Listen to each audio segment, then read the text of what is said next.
વડોદરામાં ખાખી પર રાજકારણનો રોફ ભારે પડતો જોવા મળ્યો।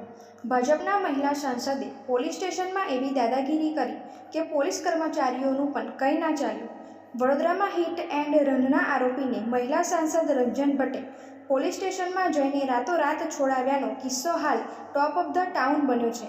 આરોપીને છોડાવવા મહિલા સાંસદ પોલીસ સ્ટેશનમાં દોડી ગયા અને પોલીસ સ્ટેશનની બહાર આરોપી સાથે હસતા મોઢે પણ જોવા મળ્યા હતા।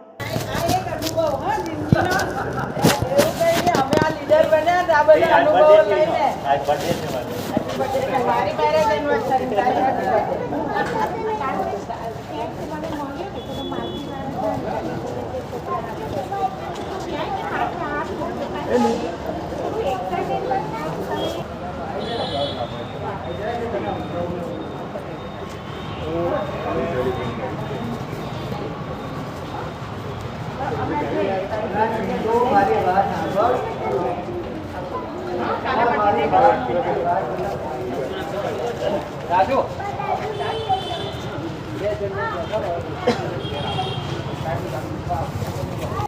વડોદરાના ફતેગંજ વિસ્તારમાં રવિવારે કાર ચાલકે કેટલાક લોકોને અડફેટે લીધા હતા। બે વિદ્યાર્થીઓને અડફેટે લઈ ફરાર થઈ ગયો। કેટલાક લોકોએ કાર ચાલકનો પીછો કર્યો અને 4 કિલોમીટર દૂર રાજમહેલ રોડ પરથી તેને પકડી લેવાયો।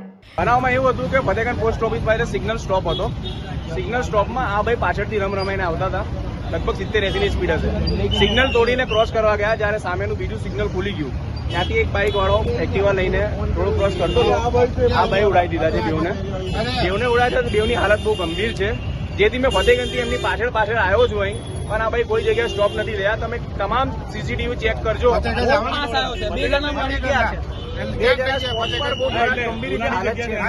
ટોળાએ આરોપી કુશ પટેલને પકડી પોલીસ હવાલે કર્યો હતો, પરંતુ વડોદરાના સાંસદ રંજન ભટ્ટ માત્ર પોણા 2 કલાકમાં જ આરોપીને જામીન પર છોડાવી લઈ ગયા હતા।